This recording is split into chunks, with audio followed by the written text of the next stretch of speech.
What's this game? Oh.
And welcome back. Welcome to What's This Game, a show where I talk about games that I love, rant, rave, and ramble about them, and sometimes I even talk about games that I don't like. With me this episode is Sperg Snake. Hello. How you doing this week? I'm all right. I could be better, but I'm all right. Well, thank you this for game joining. made me feel better about myself. Good. Thank you once again for joining. You've become a kind of more of a regular and leaning into semi-co-host position as Dylan gets more and more busy with his life, which I appreciate. Great for him. I'm really, honestly, I'm so happy for him. It seems like things are going great for him. But on this show, we always ask the question, what's this game? Disco Elysium.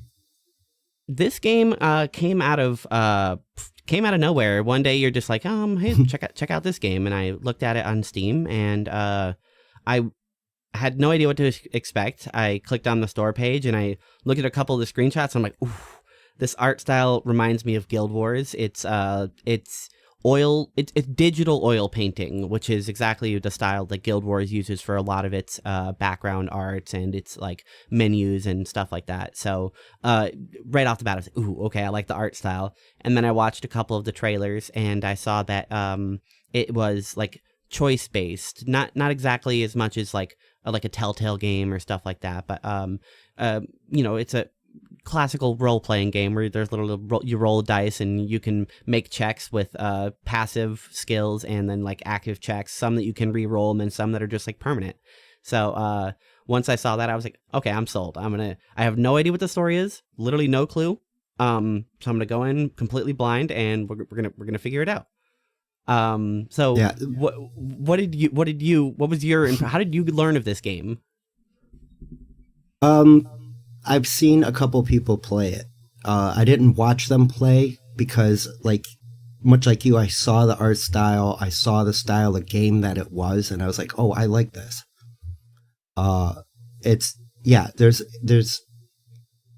We were playing another game, and they had a copy of Death Trap Dungeon. Oh, Guardians of the Galaxy, and Star-Lord has a copy of Death Trap Dungeon, which is exactly what Disco Elysium is. It's a computer version of a tabletop role-playing game. Yeah, there's a lot of dice rolls. It can get frustrating. And it does a really good job of making you pay attention to the story. Because like you said, there's passive checks. And depending on how you build your character, I think that the story goes deeper in each direction, depending on what kind of cop you make yourself. Yeah, I think one of the promotional images is the main two characters, HDB and Kim Kitsuragi.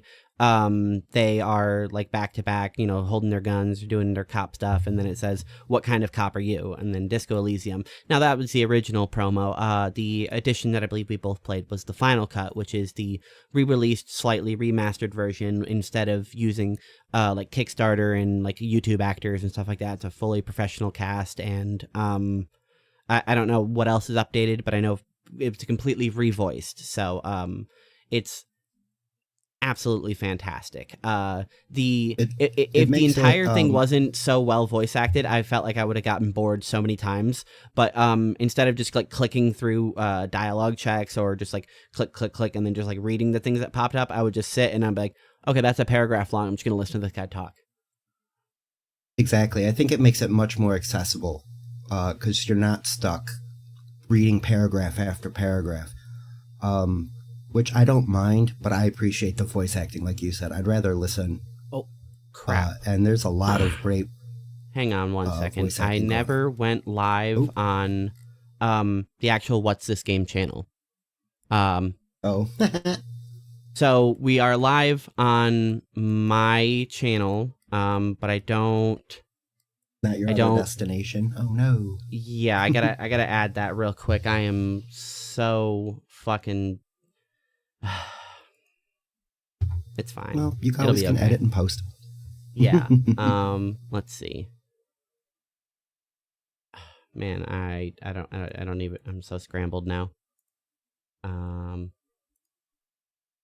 Here, okay. Well, while you're looking for that, I can tell you the first dice roll check that I failed, and most people will, it's not really much of a spoiler unless you haven't played it, but the first thing, you wake up on your apartment floor and from a very, very bad hangover, and you don't remember the night before. In fact, you don't remember who you are. And there's a tie hanging from the ceiling fan spinning around. And I failed that check and had a heart attack 10 minutes after I started. So you can make your character pretty feeble if you're not careful. Because jumping up and down can cause death on a bad dice roll. So it's kind of funny in some ways. I think I sent you a screenshot a while back too. I got both my character and Kim killed by accident. I think I sent you a screenshot a while back too. I got both my character and Kim killed by accident. I think I sent you a screenshot a while back. Give me ready? One moment. Okay. There. I think. Double checking. Audio's coming through somewhere. Okay. I would like to apologize to everyone. That was a false start. We are live on other platforms, but I actually forgot to go live on the official channel. So I guess we're just starting here. Welcome to What's This Game? This is Sperg Snake with me. This episode we are covering Disco Elysium. Thank you so much for joining, and we've already been talking a little bit, and as Sperg Snake was mentioning, this game is a RPG with dice rolling, and he failed one of the first checks in the game, and he was mentioning... Go ahead. I'm sorry. Heart attack. He had a heart attack, and it was very dramatic, because it's narrated, and he tells you, like, you start feeling pain in your chest, and your blood runs cold. And I fell over trying to get my tie off of a ceiling fan, which I don't think I was supposed... Even if I would have failed it, I don't think I was supposed to... You can make a fragile character if you're not careful. I was min-maxing, so I went, like, completely with a, like, intellectual character, sort of. I started out that way. And there's a lot of different builds you can do based on... not only like there's specific attributes you add to, but then there's like a thought process tree where you rationalize your own ideas that you learn about in Revachol. Yeah, you have like those are more of like your like talents, I guess. So you have your basic skills, which are your mind, your psyche, your agility, and your like physique. So no, your like I can't remember. Motorics, physique. Yeah, motorics, which is I guess is your like dexterity. And like psi or something like that. I don't know. I can't remember. Yeah, so you have your you have your brain, your like intellect, which are two different, I guess, stats somehow, because you have your like intelligence and wisdom, which I guess if you play D&D are different. You use each one for different things. One are more like learned experiences, and one are like, oh, I just know about this. For example, encyclopedia is a mind skill, not a intellect skill, because it's just like something you've learned or read, or just things you're withholding in your brain. Or my favorite skill, which is the visual calculus. You can use your like brain to kind of see like calculations and trajectory of like ballistics or like tire tracks or footsteps, and you can like essentially like Batman detective mode and see how a crime scene unraveled just by using your mind. And that's not an intellect skill because it's not something that is necessarily interacting with other people. So it's really interesting how they split those up. Same with motorics and physique. For example, like just straight up strength is physique, obviously, but your reaction time is a motorics. Yeah, exactly. And there was another one that was, I think the savoir-faire is in motorics too, even though it's more of a dialogue / action thing. It's like knowing what to do in the moment, knowing to do the right thing in the moment and just doing it. It's hard to explain in English because there's not an English translation for it. It's like a French term. Right. It's just like embodying confidence to exert, not necessarily, it's to slightly gain advantage in social dynamics by exerting confidence and just kind of like being stoic and charismatic. It's like a combination of all of that together to get yourself a slight up, or just so people will look at you more respectfully. It's very interesting. Like I said, there's no English translation for it. It's just, it kind of is what it is. It's kind of being diplomatic, but it's more than that. There's more to it than that. You know, there's an ability of feeling out the social situation and acting accordingly. And like you said, presenting yourself in a way that demands respect as well. You know, you don't walk in like a slouch.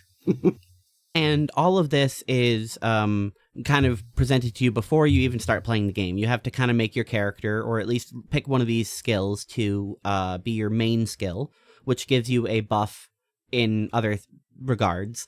And then you know, divvy out your skills. Do I want to be more a smart cop? Do I want to be a more tough cop? You just kind of like pick, okay, I guess this. And you don't know where it's going to go yet. So whenever you finally make your character, you start hearing a voice in your head, and it's like essentially the name on the screen is Ancient Reptilian Brain, and I guess it's just like the very inner core instinct, the dark recesses of your character's mind just kind of talking to you and taunting you like, are you really going to just sit here and die? And then another voice starts talking to you, and they both are just like, are you gonna just lay there and die, or what's up? And you're like, okay, I guess I'll get up. So after you finally banter with your inner dialogue, which is how most of the game is told, it is told from the perspective of HBD, your character, and it's told through him and his partner, and you literally talk and interact with things, and you pick dialogue choices. But most of the game is told to you, the player, through HBD's inner dialogue. So logic will talk to you sometimes, reasoning will talk to you, your esprit de corps, which is like your cop instincts. Like all of these things will like literally be talking inside of your brain, and you the player can hear it because HBD is thinking it / feeling it, and it's all happening sometimes instantly, and sometimes he's just sitting there for a while, and people are like, hey, are you good? And he's like, oh yeah, no worries, I'm just, you know, insane, so don't mind me.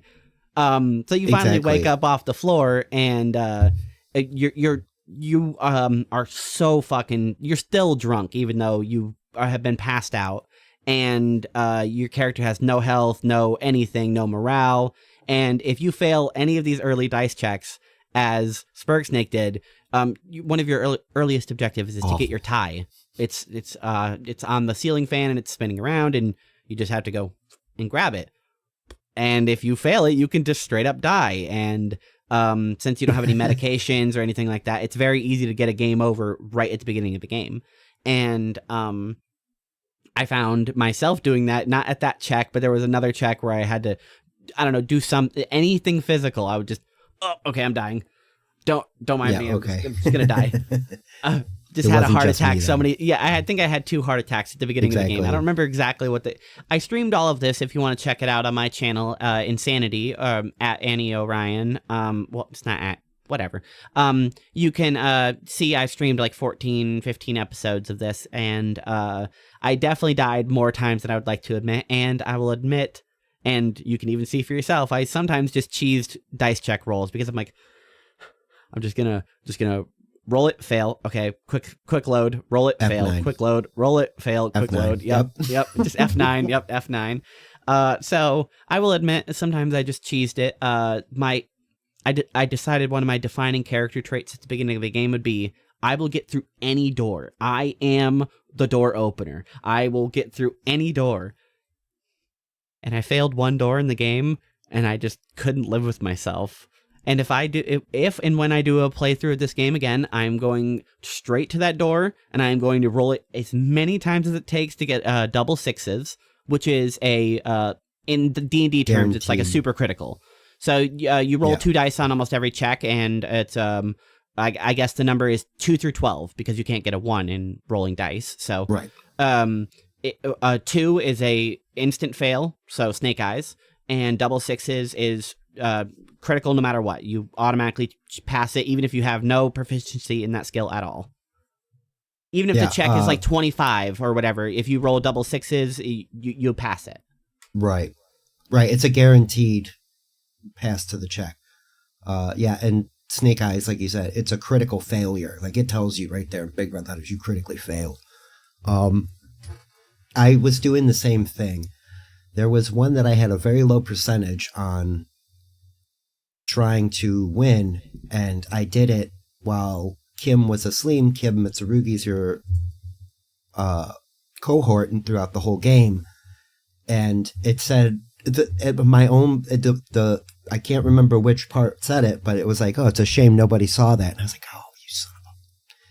Yeah, it made me feel like, oh, I should have had Kim standing right there so I had bragging rights, because that's the, and so now I was trying to pass that same check. I'm like, ugh. It won't. On that day where Kim was off doing whatever he was doing, the only thing I did was steal something, and then the rest of the day I'm like, I don't want to do anything else without Kim. That's the only thing I wanted him to leave for. I could have done it while he was asleep, but like, yeah, it didn't work out for me that way either. I did try to go while he was sleeping. And then, like you said, he does. I don't want to give away too much of it, but he goes away for a whole day, and that is what it screwed me up a little bit, because I had to stay busy. I was bored. I had to read a book. I found out what kind of bird I like. I talked to a couple of old men. I threw their ball into the ocean. They got mad at me. I stole a sandwich. I stole a map. I tried to steal a map. So, like, I'm with you on that. You want to have Kim around for the dialogue, but there are only so many things you could do drugs while he's away too. Yeah, he won't harp on you for that. You won't lose your morale he, so much. Yeah, right. Yeah, he won't roast you for that. He did tell me he's not my mom. Yeah, he was like, I'm not your mother, and I was like, okay, let's boogie. So after you finally collect yourself and get dressed without dying a couple of times, you can check yourself in the mirror, and then you finally get to see what your character looks like. And he is a drunk, slightly overweight, older man with mutton chops, and he has a terrible, horrifying Joker smile that is his brain calls the look. And yes, you can attempt through several ways to remove the look, but it is a nigh impossible feat at the very beginning of the game. So both of the checks, I think, you can just keep doing over and over. And there's one check that is a red check. Like I said, there's multiple ways to do it, but you fail your checks or pass them, and you leave your room because I guess you're ready for the day. You meet a girl out in the hall who will become very important later on. She talks to you for a little bit, and it's like, oh, okay, so you're alive. Cool. I'm glad. You two talk for a little bit, and she tells you that you are a cop, and you're like, okay. I can choose to believe you or not. I have no idea. I have no clue who I am. If you didn't check the promotional material, like I said, I went in completely blind. I didn't know I was a cop. I woke up and I was like, okay, I'm just some fucker. And then I walk out in the hall and she's like, oh, hey, Mr. Officer. And I'm like, I don't look or feel or sound or act or smell like a cop. None of those things. Okay, I'll choose to believe you. I don't have a gun. I don't have a badge. Or shoes. Right. So she goes back into her room and you head downstairs as for however long your new partner has been waiting downstairs for you. Kim Kitsuragi has been sent from precinct 51, 47. I don't know which one are you in? I'm in 40. Your character's in from 41. He's from 57. Okay, 41 and 57. Okay, yeah. So he's 57, and he's sent to collaborate / kind of compete with you for this case. You two have been assigned official partners. However, this has been a slight pissing contest as far as jurisdiction and who's going to get credit and stuff like that. So whoever does better and presents better and kind of claims credit for the case is going to get whatever. It's company politics. So Kim is sent to be your partner, and you go up to him and he says, pleasure to meet you. I'm Kim. And you're like, I have no idea who I am. I don't know who I am. Who am I? So you can choose multiple ways to act like this. You can either just be fully frontal with, like, I have no idea who I am, or you can play it off. I really like the options on how you can choose to play your complete memory loss, because your character was sent here 4 days ago. The body had been hanging for 3 days before you had arrived, and now, because of your bender, it's been sitting there for a total of 7 days as of this morning. Turns out you were sent here to investigate a murder, and you were whatever reason, you decided, no, it's fine. And you went on a complete fucking bender and trashed up the hotel and made yourself kind of a bad reputation around Martinez, which is a city that you're in. I really like how all of the characters at the beginning interact with you, especially Gart, the restaurant / cafeteria manager. I don't want to call him bartender. Yes, he's the cafeteria manager. That's what he classifies himself as, even though the building that you're staying in, the Whirling in Rags, is a inn / cafeteria / restaurant / meeting hall. It's just kind of it's an inn that's more than that. It's the place to be in town, really, because they serve food, which you can find out more about. There's a door, like you said, you wanted to open all the doors. There's a door that nobody knows what's behind it, and karaoke. So there's entertainment there, like you can hang out and do stuff. It's the hot spot in Martinez. There's also a bookstore. When you first leave, I don't want to get too far ahead of you though. No, you're okay. Because we're just now coming down the stairs. Oh, yes. Gart is very upset with you because you have broken some stuff. Both in the room and completely trashed the room. Yeah. And out of the room, he is, for a majority of the game, his idle animation is him trying to repair a bird that, it has been seemingly broken by who knows, and and much like you said, there you can lie. You could say it was that broad over there. You can. There's so many options. It feels like a dictionary-sized choose your own adventure to me. Like you can just, all right, flip to page 26, and then there's 5 more choices instead of just the normal 1 or 2. I really enjoy this game because of that. If you like story-driven games, this is really worth it. Especially ones that matter, like on skills. Like if you like kind of like Fallout and things like that, or like pen and paper RPGs, where if you just have more of this skill, then more things become available to you. something that I felt like it benefited me hugely throughout the entire game was encyclopedia. Like, I gained that skill pretty early, and as that was like my primary focus, I could put like 6 levels into it, and I had some gear to make my stats more on the encyclopedia skill.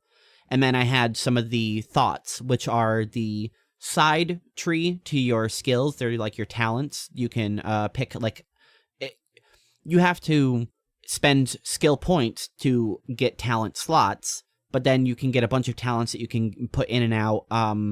And they're very diverse, such as one that I used and benefited greatly from, which is anytime you do an encyclopedia check, you get money.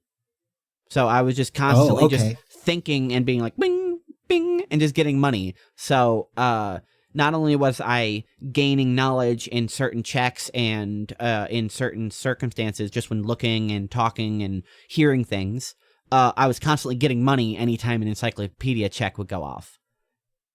That's awesome. I can't recall what it was off the top of my head, but it was early on, and it will heal 1 health for every check that I pass, or it will heal 1 morale for every check that I pass, depending on which, one it was. And yeah, that there are some that can really benefit you. But you pay a penalty for a while you're rationalizing, you're internalizing these thoughts. And it, like you said, there's a very diverse group. It goes from basically like nationalism, it's not our world that it's in, but it's set in a very post-World War II kind of Civil War.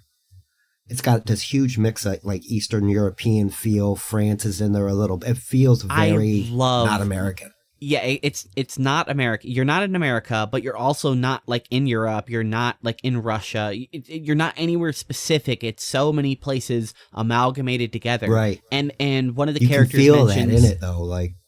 One of the characters mentions that she's taking an airship, and she's taking it thousands of miles away. And it's like, well, how many thousands? Because the Earth is only however many thousand. It's only like, what, 5,000-6,000 miles long?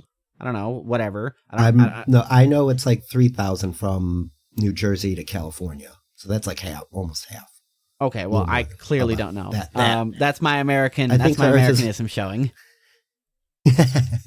But yeah, like it feels like a lot of regular history was taken and put into it, but changed. Like it's not a Russian Revolution, even though there's some like Bolshevik style rationalizing you can do. You can be as like a nationalist, and there's totally racist people there who hates every foreigner. You can be a bleeding heart liberal and give everything away. Communism is very strong. Yeah, there's a lot of ists and isms in the game that you can ascribe to or like revolt against. Your character can decide to just be like, I fucking hate women. I'm just going to be a misogynist. And well, I mean, my character ended up being a misogynist because it ended up benefiting me for most of the game. So. Oh yeah, I can imagine, because there's some characters that will probably bend to your will because of it. Like, okay, One of the only characters you really have to worry about is a like rich lady on a boat. Like, as long as you're not rude to her, like most of the other characters in the game, like, who cares? You're mostly dealing with guys, so it doesn't matter if you're a misogynist. And in fact, some of the characters like, oh yeah, I also hate women. One of the, I think he like runs, he runs like the mob essentially. He's like, oh, I didn't know you felt that way. And it's like, well, I guess I'm based. So which one, Titus or the? What was the it, big Titus fat guy? Or the Union? Oh, okay, I know. I can't remember his name. Angus, I think. I know. Well, they call him the fat one a couple times. That's why. Yeah. So he's got the really like voice like this, and he talks like hello. That's how he talks. It's so good. The voice every acting, character is so range, distinct. It's nice. Yeah. Anyway, getting back to you walk downstairs, you meet your partner, and he politely chastises you and says, "Hey, let's get to work." So you finally get yourself together, talk a little bit more to some of the people. In in the front, there's kind of a group of like union workers kind of on break, just chatting about. You can talk to them or just keep moving. And a bunch of people in the restaurant that are just kind of background characters. There's one that you can talk to, but he only says the one thing the entire game, so he's not even really a character. Then there's like an old lady that doesn't really do anything for a couple of days. So there's a bunch of characters that are in there, but you can't really do anything with yet. So you get moving, you head outside, and as soon as you step out the door, you can see that the way to the crime scene is conveniently open for you because some asshole crashed their car into it and blew the fence open. So I guess you could just walk right through the hole in the fence. And as soon as you walk around the corner, you can see the corpses hanging from the tree. And I want to say they did a really good job, like, with the corpse. It made me feel gross, like, the whole time, like, interacting with the corpse. Yeah, that was also well voice acted, and I liked the art that they used for his bloated face. His eyes were all buggy. That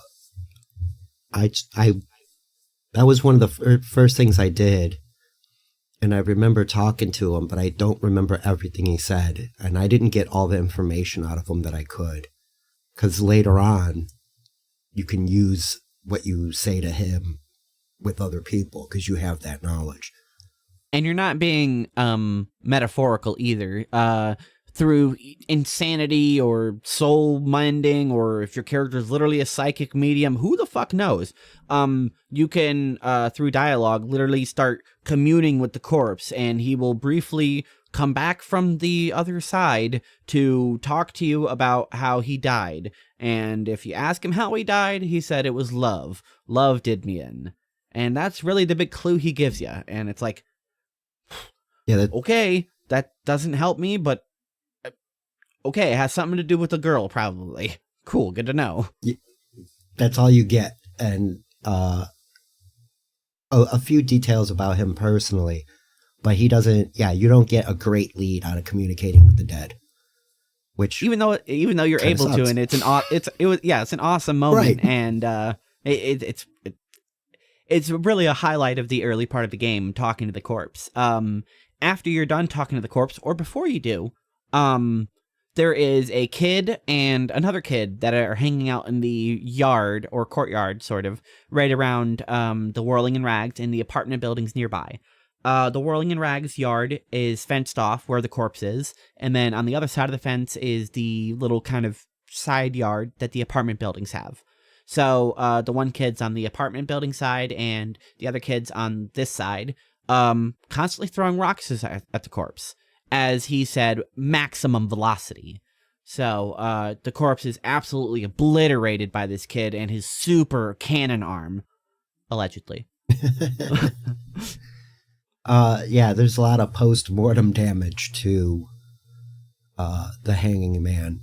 And the first thing that, you want to talk to the kid and see what he knows. If you can investigate the crime scene, if, like you mentioned, the visual calculus, I probably in real life have visual algebra. I'm not that smart, but to a degree. But that it's I can understand why the guy flipped out beforehand, because this guy's been up in the tree 7 days. You got this kid over here throwing rocks at it. Other people have already came off and looted the corpse. That's where I was going. When you inspect the corpse, you find out it's been robbed, except for its shiny white boots, because nobody could get them off. Because of the swelling and all of the stuff literally pooling at the bottom of his boots. So his feet are so swollen, and his flesh is now literally fusing to the inside of the ceramic boots. So right. they couldn't get that off without bisecting his legs. The rest of his armor, which is what he's wearing, has been taken, as well as his clothes, because he wasn't wearing nothing underneath it. He was dressed, and if you investigate, you can find out the rest of his clothes were thrown in the dumpster nearby. It's important to know that somebody obviously took the clothes off, didn't want them, and then threw them in the dumpster. Curiously, the dumpster is locked, so who has the key to this? Who could have thrown the clothes in there? So that's a mystery that you have to, or you don't have to, but you can solve that will help you lead to a better and more conclusive uh, conclusion about Case summary? your case. Yeah. Yeah. So you don't want to just go around accusing and be like, okay, well, he was hanged and I blamed this kid out in the yard because he was throwing rocks at it. You know, like you don't want to just go pointing fingers because that'll make Kim look bad, and we don't want to do that. We like Kim. Yeah, he's aware that there's a little bit of a competition between the precincts, and you would think that the precinct you're from would send a good cop to compete with Kim, but they seemed to not have. But as you're going through all this, like, because I didn't know where the key was, and there's other ways to open lock things. But yeah, that's the first little miniature, and that's like a little side quest you get, is finding who threw away the clothes and why. Kim doesn't feel too good about it, like going through the trash, so you do it, and like you find all the stuff, and in the trash, you also find a crumpled up clipboard, the clipboard with crumpled up papers and stuff on it, and turns out that belongs to you. It's a police clipboard. It's your investigation. It's essentially your police journal. It's your case file. It's everything that you brought to investigate the case, and your case tools, kind of all in one. Because it's a clipboard, but it also opens up into a compartment that has, and it has like another compartment inside of there with stuff in it. So, if you pass some checks to get it open, you can learn even more about yourself really early on in the game, such as your character had a girlfriend, and presumably she has now left you, and you're kind of sad about that because you've kept this letter, and it might explain some of the drinking. And some other things. We got the crumpled up clipboard and stuff now. We saw the tire tracks and the busted fence, so we'll just put that in the back of our mind for now. We're just observing the surroundings of our game. Oh, and there was a broken window in the room you were in when you woke up.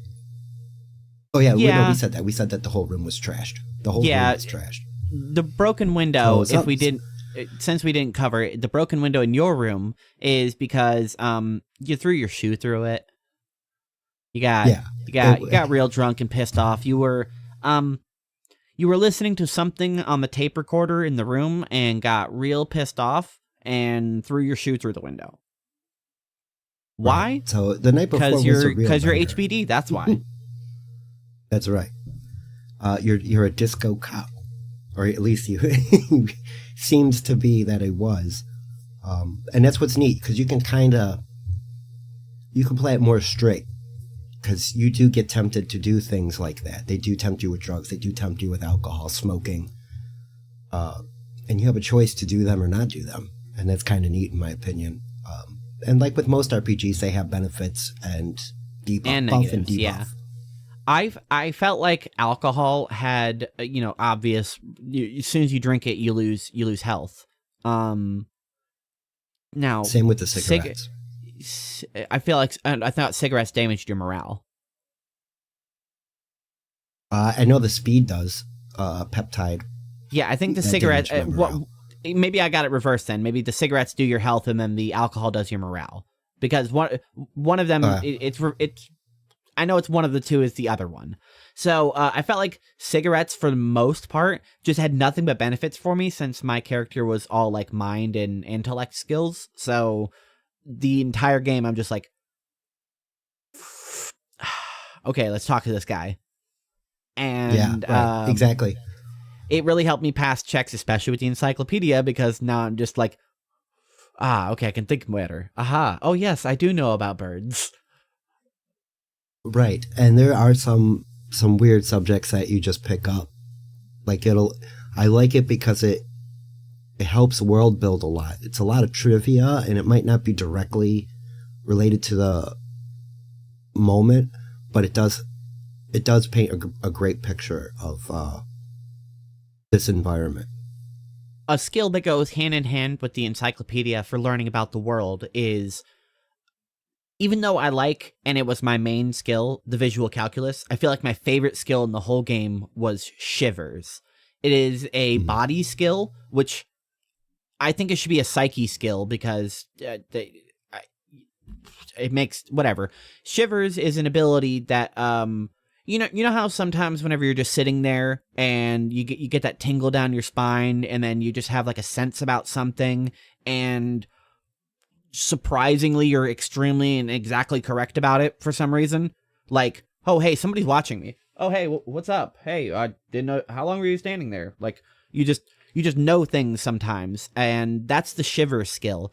Sometimes HBD will just be walking around, and then he'll just, the camera will start zooming out, and your character will just be like, I pick up the scent of a pie on the wind, and in the distance I hear dishes being washed, and a family bickering before dinner time. And then you get the option, like, do I feel and hear beyond that? And then you're like, what's to the north? What's to the south? What's to the east? What's to the west? And there are multiple points in the game where you could just ignore that and just, okay, I don't have time for this zoom out thing, whatever. But every time that came up, I'm just like, yeah, tell me, what is to the north? Oh, the coal city. I want to know about the coal city. What's in the coal city? And then my character will just start like divining things. Like a man starts driving home from a late night. His car is slightly veering off the road as he gets too tired to go on. So he pulls to the side, lighting a cigarette, hoping to get one last endorphin rush before his drive home. It's like, why am I knowing what is happening right now? Am I clairvoyant? Am I a psychic? I don't know, but shivers most of the game was just like my favorite skill because I was just like, I know things. Towards the end of the game, it really paid off too because I was looking for one of the suspects to the crime, and I'm like, I don't know, and I come across a mural, and I just start looking at it, and then it has like a shivers check, and I'm just like, okay, hold on, I just back out, put on all my shivers gear, so I get like +2 or +3 to it. And I roll the dice and I fail it one time. So I'm like, okay, hold on. And I go into my skills and I level up my shivers one time, which resets all white checks. And then I roll it one more time and I pass it. And then my character is just like, I know where she is. I'm just like, what? And he's like, I know. She's right there. Go. And I'm just like, okay, I trust me. Yes. So I don't want to give too much away, but yes, you're looking for a woman. Her name is Ruby.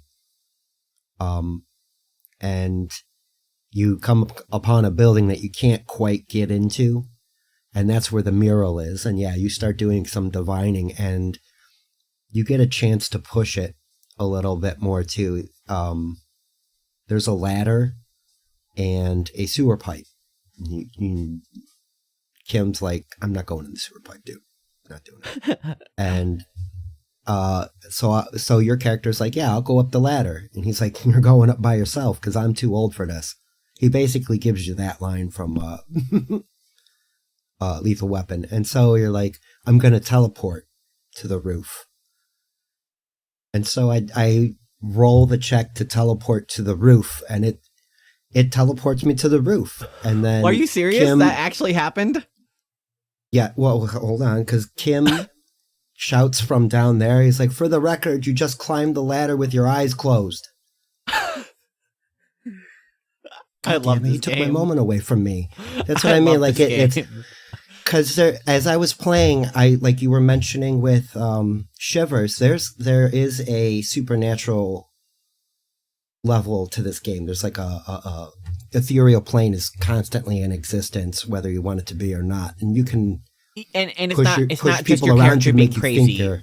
Yeah, it's not your character just being crazy or weird or like mental or no. The supernatural and the paranatural factually exist in this universe. To what extent? The game doesn't exactly ever tell you. There are literal cryptids and there are probable cryptids, and then there might be a interdimensional like warp mist thing that is existing around inside the world called the Pale. Right. Who knows how real the Pale is and what it is, but it exists. So it's not just maybe. So sometimes your character doing this thing is not just your character being like, I'm crazy, I can just do things. No, you might actually be tapping into the supernatural forces around you somehow. The game doesn't really lean into that, but it's in the background in like 2 or 3 layers removed. But it lets you know at all times, like, hey, the supernatural exists.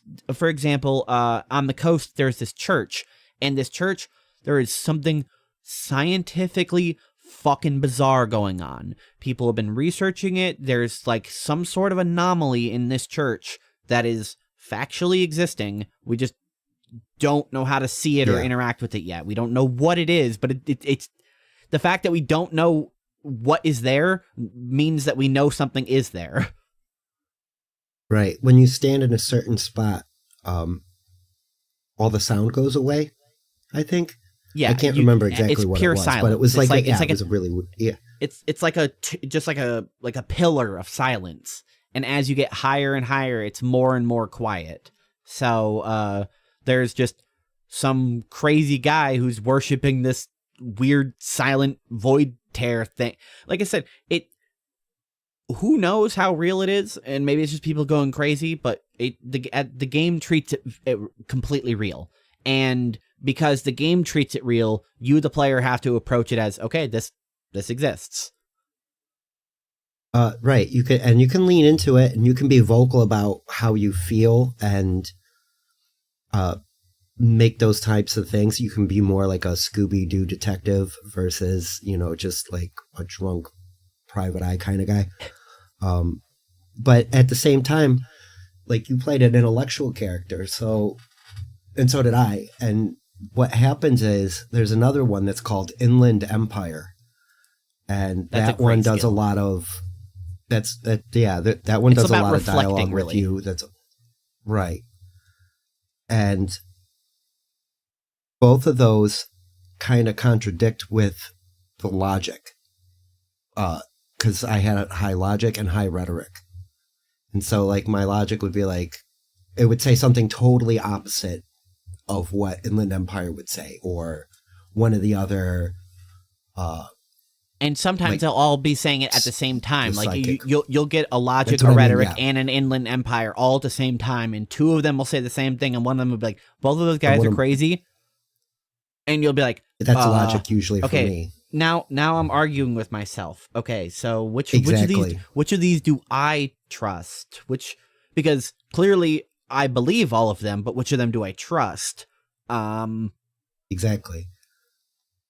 And that's what you get this opportunity to kind of push how you do your detective work around Kim, and he's not buying the cryptid stuff half the time. He's very down to earth, very matter of factual.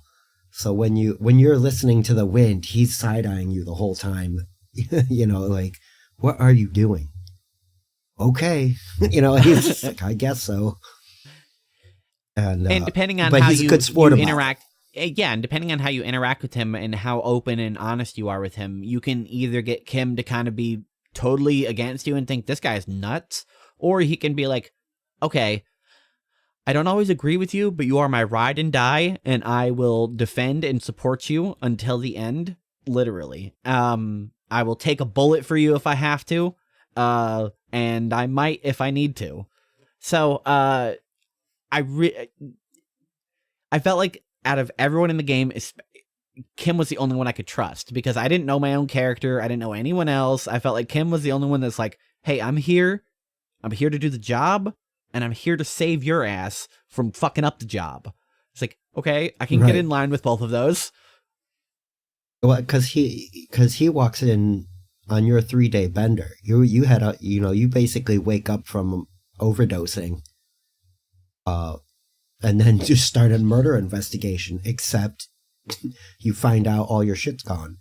No gun, no badge, no clipboard. And so you just kind of start winging it. You're just like, well, we'll follow Kim's lead for now, because I don't know what I'm doing. And you build that relationship with him along the way. Like you said, you could either convince him you're a nutcase, or he becomes a really good friend to you. A lot of this that we've laid the groundwork for so far is just on the very first morning. So, you have a lot of options to do on the very first day. You can just walk around town and start exploring and just talking to people. You can focus on the murder investigation, focus on this. You can look for suspects. There is a lot that you, the player, have to do because the only main objective is solve the murder. And it's like, okay, how? Okay, well, that's up to you. You have to figure it out. I'm not going to, the game isn't going to be like, step 1, investigate this. Step 2, investigate that. Now go talk to this guy. Now do this. It'll only give you those steps once those steps have become apparent. Once you are fully done investigating the body, you'll get the objective, get the body down. Well, okay, now it's apparent that, yeah, okay, if we're done investigating it, we need to get it down from the tree. How the fuck do we do that? The objective doesn't say, get the body down, go talk to this guy and he'll get the body down for you. No, it doesn't tell you. You have to try other ways. And one of the ways that you can try is, hey, Kim, give me your gun. And Kim will be like, no, I'm going to do this. So he takes a shot and he whiffs the thing. So you get the chance to shoot it, and I missed the bullet and I didn't get the body down. I was like, okay, whatever. And the 2 kids that are in the yard at this time are really starting to roast you. We haven't really talked about them yet, but the entire time they have been just making fun of you, calling you pigs, literally calling you the F slur. They've just been completely roasting you. And you have the option to snap and just be like, and aim the gun at the girl over the fence. And she's like, fucking do it, blow me away, you fucking coward. And then there is a roll to pull the fucking trigger, and I tried. Did you get it? I whiffed the roll. Okay. I didn't have the conviction. I wonder what happened. I believe the skill was conviction or whatever, but I just didn't have the conviction to blow her head off. I wonder what would happen. I don't think. I don't know. I'll be honest. I hope deserves it. I hope it's a thing in the game where you can murder this child. Like, not because I like murdering children, but because this game writes it into a very believable situation in which a fucked up cop would snap and shoot this girl in the head. It was a very believable situation for me, and if I would have actually done it, I would have been like, I can't believe I fucking did that, but I totally believe that just happened. Yeah, I think I want to try to cheese that roll and see what happens. I'm very curious. That's what I mean. Like, there's so many little branches that this game gives you, and like you said, it doesn't hold your hand at all. It says, go check out the dumpster. There's clothes in there. And then you get there, it's locked. So then you figure out how to open the dumpster. Then you get the dumpster open. Then you inspect the body and you take notes, and then it's get the body down. And if you whiff your shots, you got to go talk to somebody to help you get the body down, because you're not going to take a third shot. And apparently nobody around you has a ladder. I don't know how they got it up there. I'm not sure, but it got up there. I think they used a crane, actually. They said something like, because of the strap, which is part of the investigation. The reason it's still hung up there is because it's a cargo strap, and it's reinforced steel, and it's a very, very tough, high yield strap. So who has access to that? Probably the guys down at the dock with cargo straps. So yes. that gives you a clue at least to maybe who done it. If you don't already pry the information from the locals around you. If you do, you will learn that Kuno wasn't giving you anything. No, Kuno is the kid. Kuno and Kuno S, who is his girlfriend. Both of them are orphans, sort of. Like, Kuno has a dad, but his dad is constantly in like a coma because he hates himself and just drinks himself and abuses himself and also neglects his kid. So he isn't really in the picture. So Kuno just kind of gets to do whatever the hell Kuno wants to do. And his girlfriend just kind of follows him around. So the only information you really get from them is that Kuno is the one that got rid of the helmet. Kuno was the first one to like really loot him. He got the helmet off, didn't fit him, so he kicked it into the ocean. What a twat. Smart. Yep. At first I hated Kuno, but the more I talked to him, I'm like, I kind of get this kid. He's kind of cool. He's a prick, 100%. Yeah, I fucking would kick this kid in the nuts if I had to, or if I wanted to. I'd just do it right now for fun. But he's also kind of cool. So, I'm not going to give him too much hassle after that. I'm not going to snitch on him, whatever. I'm just... Right. He tries to finesse you, and he's like, hey, I got some cool sweatpants. You want them? It's like, well, maybe. It's like 500 real. It's like, where the hell am I going to get $500? I don't even have $50 to pay for my room tonight. Like, what the hell are you talking about? So it becomes an objective of yours, an optional one, of course, to buy the sweatpants from Kuno for 500 real. And it's like, okay, I guess that's like an end game goal. Like maybe I'll just get a lot of money somehow and I'll come back and buy these pants from him. Maybe if I buy the pants from him, I'll get some info from him or something. So I really like that Kuno has several side quests. He has the quest with his dad. He has the quest with his girlfriend. He has the quest with his clubhouse. He has a bunch of stuff going on, even though he really doesn't have anything to do with anything going on. Like, you can completely ignore Kuno for almost the entire game, and it won't really affect the murder investigation, other than learning what happened to the helmet and what information he saw. But he didn't really see anything. Right. He was at the clubhouse while that was taking place. It speaks to the character development. Like, these guys are all fleshed out very well. Like, even if it wasn't voice acted, like you said, the language that they use tells you what kind of little shit this kid is, like he's just a street urchin basically, and hangs out with his girlfriend in his clubhouse all day while his dad gets trashed. And yeah, he's trying to make some money on some sweatpants, which 500's a little steep. Way steep. You can finesse him. And like, to put a reference on how much 500 is, you can buy almost anything else in the game for under 60. Like, there's not many purchasable. Like, I think the most expensive like clothes item is like 120 or something. There's not a whole lot in the game that costs even 200. There's like 500 is so much money to ask for those pants.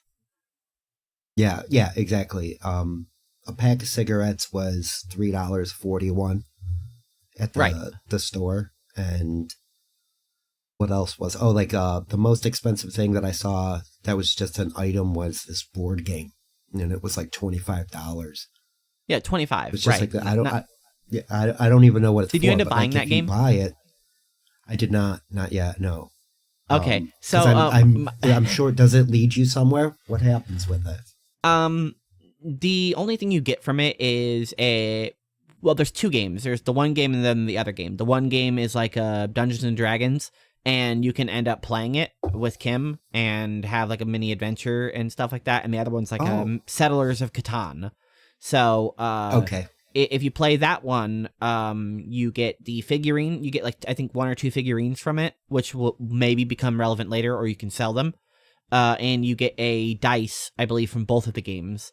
And those dice, along with another dice that you can get in the game, will just enhance random rolls throughout the game. I don't know which ones are do what, but sometimes you'll just have like, why do I have a +1 on that? And it'll be like, oh, this is because of that 20-sided die you have. It's like, okay, I don't know why having a 20-sided die helps me in this dialogue, but it magically does. So that's what you can get, like a soft buff for some things later. So if you have the extra money, it's pretty cool to buy the extra stuff. Most of the game I did have extra money because the other defining characteristic of my character, besides opening doors, was I asked every motherfucker, can I have some money? Hey, can I have some money? Hey, yo, can I have some money? Hey, man, can I get some money? It's like, you're a cop. It's like, yeah, no, can I get some money? It's like, is this for your investigation? No, it's for me. Can I get some money, please? My character ended up becoming like ultra rich. I think I got a stock bond thing that was worth like 413,000 real, and holding in my account, I was holding like a couple hundred, just because the only way to really make money besides begging is to pick up trash and then sell it at the store. Collecting bottles, yes. Yeah, collecting trash. Well, once you upgrade, I think there's an upgrade to that skill that you can get like other stuff that you can recycle with it. But regardless, that's the only really way to make money is to pick up trash and then sell it. So it's pretty shitty. So most of the game I was a straight beggar. I just asked everybody I could, can I get some money from you, please? And surprisingly, a lot of people were just like, yeah, I guess. Sure. I don't have a reason to say no, so here you go. I have been broke this whole game for the most part. I think I got $75. I'm going to tell you, Kim does not like that behavior of mine. He does not like the fact that I'm just trying to grift everyone in town. And that's what, it's... especially Joyce at the boat. Like, she'll give you a fair amount from what I remember. Yeah, you can ask her for like 1,000. She's like, even if I had that money on me, which nobody would carry that money on them, that would be idiotic. No, that's too much to ask for. Go ahead and try again. Like, can I get 60 real? And she's like, yeah, here you go. I was like, oh, fuck yeah. Right. And money is important. It's not just something you collect. You have to buy things. You have to pay your rent if you want to continue to rent a room. Yeah, because otherwise you have to go find some cardboard somewhere to sleep on. Otherwise, there's only one location in the game that you can... Yeah, say there's the shack is the only other location in the game besides the cardboard, but you have to unlock the shack, sort of. You have to get inside of it. You can't just walk in there. You have to get the right to use it. Otherwise, if you don't pay your rent, you just gotta sleep outside. Oops. Sorry. There's a couple benches. Yeah, you get to crash on a bench. And it rains a lot in Martinez. Yeah, so I tried really hard to make sure. I would like a room. Thank you. Even if it's trashed, I would like to... I'll sleep on the floor. It's fine. But at least it has a ceiling. And that's another one of your mini goals. You have to have money in your pocket so you can function while investigating this murder. Speaking of which, where from this did you start going? Like, what was your driving? What was your, like, okay, where am I going? What am I doing? What things am I trying to solve? So, while I was waiting to get the body down, I talked to the bookstore lady, and that's where I saw the games, and there was a map you can get. That's where you can buy the map or steal it if you're clever enough. And other books like that, just they help build your character. It's weird. Like, you can pick. I want to say parrots, but it wasn't parrots. It was a type of bird. Like, you get to pick which type of bird relates to you, and it gives you a bonus later on. And you talk to her, and she says that the commercial area is doomed. And so she tells you a story about how the business before her closed down, and all the other businesses have closed down, and Whirling and Rags is next to close down. So you get a side quest to investigate the doomed commercial area, which is essentially if you look, since we don't have a visual, here let me actually I'll see if I can pull one up. So what other businesses are inside of the doomed commercial area? As you're walking around, there was a intercom, and you can try to ring all the different businesses. The Whirling and Rags is, like we said, that's the place to be. Then there's a bookstore just to the west of it. And if you go east, there is a corner store where you can buy booze and cigarettes and other things. You talk to some truckers on your way over to the corner store, and you find out they don't like Kim because he's Asian. He's not Martinez born, I guess. There we go. So here's the visual. Oh no, I forgot how to pull it up correctly. Let's see. Click, and then I go to see full-sized image. There we go. There you go. So right here, this is the Whirling and Rags. You can see the front door is here, even though it's actually kind of like right here in the actual game. right around the corner here, this is where the murder is. And then this tall building right here is the doomed commercial area. So there's a bunch of buildings inside of this building. And this front building here, let me zoom all the way in. This very front of the shop, that's the bookstore, where it's got that kind of like zigzag into it. And then the intercom, as you mentioned, is right here around the corner. So all of these this like apartment-sized building is a bunch of businesses that are essentially all out of business now, except for the bookstore. Right. Or so people thought. There's actually another business inside of there that's still running, and it's a kind of lone lady who lives in the building who just makes dice for people. She's just a dice maker. Doesn't make a lot of income, but she also doesn't spend a lot of money because all she really does is eat and sleep. So she's very low income as it is, and so she requires low income. And if you stumble upon her while investigating the doomed commercial area, turns out that she might be the ghost, because I guess, the lady thinks that somebody's living in there and wandering around and making noise and stuff, and, well, she's there, so put one and one together, and she thinks she's the ghost. And, well, I guess you can chalk that up to, yeah, makes sense. Or, knowing that there's probably supernatural existence, you can investigate a little bit further and figure out what's really going on here. While you're here, though, you can buy some dice from her. Did you end up doing that? I did not. Because I was being stingy with my money.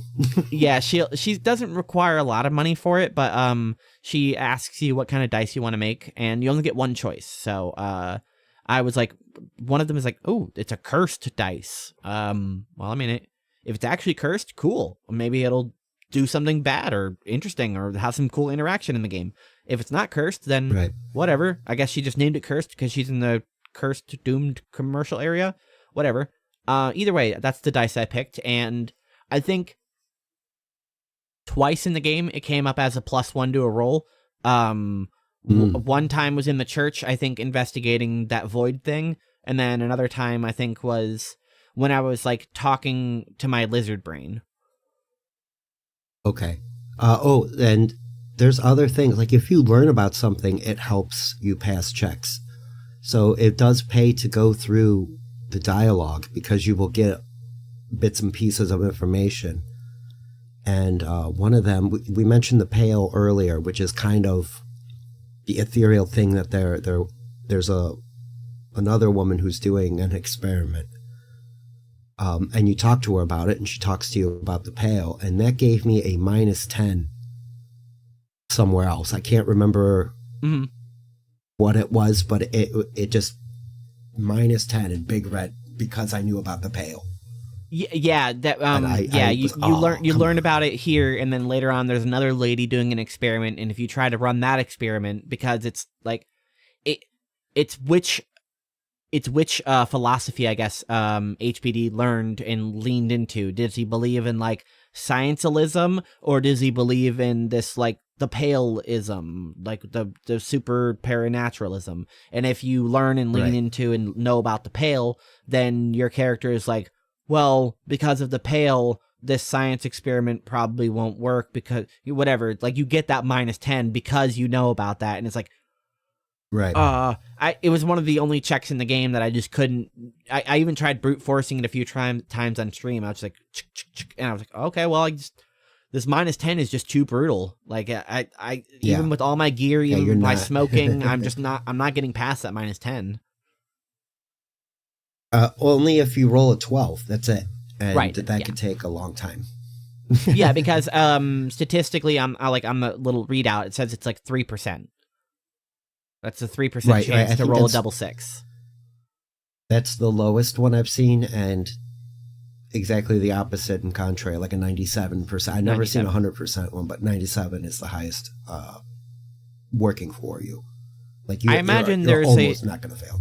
I imagine that's mathematically correct. I imagine the game developers just asked, like, or just did the math and figured out, like, what is the probability of a dice roll for this? What is the probability of a dice roll for this? Otherwise, it could just be the game just being funny with 3. I don't know. Who knows? you got a 3% chance to roll double sixes and a 3% chance to roll snake eyes to fail. Yeah, no matter what, So- you always have those 3% on both sides. So Right. even if you have have like a You can stat never bonus of plus 100% or 35 0. or whatever, you still have a 3% chance to roll the double one. So Yeah, exactly. So, and that's an automatic fail. I really like that mechanic hard to because do, it puts but it will pressure on it, happen. because you're like, oh, okay, I'm gonna make this no problem. There's a 97% chance, and then you'll whiff it, and you'll be like, that hurts. Yeah, exactly. Why? Or the other way around. Like, I know there's been times that I've passed checks and didn't save it and kept playing and then didn't make the right choices I wanted to make. And I was like, I'm not going all the way back, an hour's worth of gameplay just to fix one choice. This game really made me live with all the mistakes I did. Yeah, red checks. I kind of like made a like soft agreement to myself. I was like, I'm gonna own, except for like one or two that I felt like were really important. They were like, okay, if I fail a red check, I fail it. If I have to go back for something else, I guess I can do the red check again. Like it's cheesing a little bit, but I'm not gonna just like re-roll red checks over and over. White checks, fine, because a lot of time I'm not just going to exit the dialogue, level up a skill, and then come and do it again. Even though I did that a couple of times, and I felt like that was like the legit way to redo it instead of just save scumming, Right. which is what it's called. But after a while, I was just like, fuck it, I'm just gonna save scum. I don't care. I'm not gonna let the dice rolls ruin my enjoyment of this game and be like, oh man, I felt like I missed out because I didn't get to meet the cryptid because I didn't roll a high enough number. Well, and that's what I was just going to say to you, because I there's things that you already did that I didn't, and that was one of like buying dice or spending a lot of money. I didn't get a chance to do too much of that. And there was other choices you made that were different from my experience as well, and they're not insignificant. There's like, I really feel like this game has high replay value, even though there are like set events. Yeah, for example, certain- like a couple of days into it, there's going to be a standoff outside of the Whirling in Rags. It's going to meet an escalation between two groups, and then there's going to be like a showdown outside of the Whirling in Rags. No matter what you do in the game, that event is going to happen, and what you do before that event can drastically change what's going to happen in it, especially your skills. But like that's a fixed event. The union going on strike, that's a fixed event. There's some things that no matter what you do, it's just going to happen the way it happens. But during all of those fixed events, everything from what I've seen can be completely different, because if you don't, like, for example, some characters just won't interact with you if you don't ascribe to their moral beliefs, and you can just be like, Right. okay, well, now I can either sell out or whatever and choose to go however they want me to, or I can spend time to try to figure out how to get around this person. So that's what... I feel like if you wanted to do in your other playthrough, you can just be like, okay, well, I know one way around this guy. I can either find another way, or I can just be like, okay, well, let's see what this guy has to offer me. And that kind of leads into where you head next. You find out that it was a group of people who hung the man in the tree, and it was dock workers, and most of them are on strike right now. So you go talk to the main guy that's leading the strike rally is wearing clothes that are too small for him. And he's just acting weird, and you talk to another guy who's just watching it. He's sitting there just drinking out of his flask. And then you want to go talk to the head honcho of the docks to find out why one of his straps was there. And you can't get into his office until you deal with this guy. And I'm blanking on his name, but he does not like you. Measurehead. That's right, Measurehead. He believes in eugenics 100%. Like, Yeah. breed humans into the perfect specimens and get rid of all the chaff. Just like And the if Spartan we thing where don't, they're, then we need to going- at least separate them into categories, and here are the categories, and this is why these are the categories. He's like, He's like an encyclopedia of his beliefs, and he is ready to convert anyone. Yeah, and that's like you were saying, if you don't you got a couple ways you can handle him. You can lean into what he thinks, and you can try to fight him, even though he is far physically superior to you and your old man disheveled body. Or you could try and talk your way past him, like, and make him at least be nice to you. Mm-hmm. This is one of the ones where I re-rolled a bunch of times. I saved scum a bunch of times because I threw a punch, and I wanted to see the punch land, and it did. Me too. So you hit him with a punch, and then you kick him, and the kick is what ends it, and then you go push the button and walk away. Yeah, because you kick him like right in the throat, like and he has to like recover because you fortunately don't break his windpipe, but you kick him in the throat, and he's like, he's like, holy fuck! I did not expect to get critical right in the neck. Okay, wow. You're not going to do that again, but right. I see you, little man. Exactly. He's like, all right, you got one on me. I'll let it go, And that was the only interaction I really had with him, because then I went and talked to Big Boss Man, whose name is Everett. And like you said, there are certain things that happen, and if you get to a certain point without re-talking to people, when you get to that showdown, you could have really set yourself up for a poor interaction, depending on what goes on. A super critical part to the interaction is whether or not HBD has a gun. As we mentioned, you were a terrible, horrible cop, and you have none of your stuff. So, somewhere in Martinez is your gun. You can investigate pretty early and try to figure out where your gun is, and you can get some leads on it, but none of them really come up conclusive. Until you come across Everett, and he says, oh, hey. And he starts calling you by the name Harry. He says, Harry, we actually found your gun. And we're like, well, what do you mean? Okay, assuming my name's Harry, play it cool. Well, I knew that. I knew it the whole time. My name is Harry. Okay, that explains the H. Got it. Okay. Mm-hmm. Right. Yep. Now what's DB? We'll figure that out. No worries. Okay. What? And he says, oh yeah, so some crazy lady has your gun, and we'll set up a meeting for you, but just to make sure that, it goes smoothly and, my messenger reaches her effectively and we can set up the meeting, I gotta know I can trust you. And he's like, what? Right. What you the player, like, wait, what do you mean? So he wants you to do a really simple job. He says, okay, so here's this key. I just need you to go unlock a door. You don't even have to go in. You don't have to do anything. All you have to do is just go unlock the door. And then come back to me and give me back the key. And you're like, okay. You can choose to do this mission, or you can choose to not do this mission. Because now you're essentially being blackmailed and now straight up manipulated by Everett, because he's like, you want your gun? Fucking do this shit for me. Because I know where your gun is, and you're not getting it back otherwise. And he's very, like that. He's slimy about it. He's not direct at all.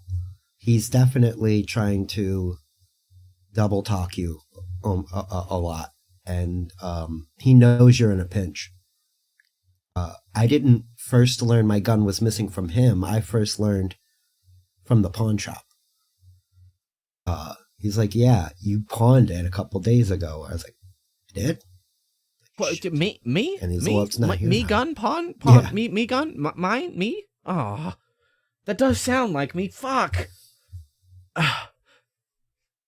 Yeah, so that's where I first learned it too. I learned that I pawned it, but he didn't really give me information on who it was pawned to, except for... No, and that's, yeah. Except for, I pawned it. So once Everett confirms that somebody has it, he wants you to do some dirty work for him, and he'll set up a meeting so you can get your gun. And yep. did you end up doing this door locking quest? Because I went to go do it. I was like, okay, fuck it. I want my gun. Fuck it. And I went to go unlock the door. And when I did, the person was already home. I missed my opportunity. Oh, really? Yeah. Really? I missed my opportunity to do the job for him. Oh, I definitely unlocked the door. It was empty. There was. Oh, you went in the building? Yes. Oh yeah, Ooh. I was gonna take whatever I could. Okay, tell me more. So you unlock the door, you can go in. Well, it's like a little apartment. Yeah, there's a bed in there, a collection of mugs, which I don't know if you found a certain yellow mug in the trash.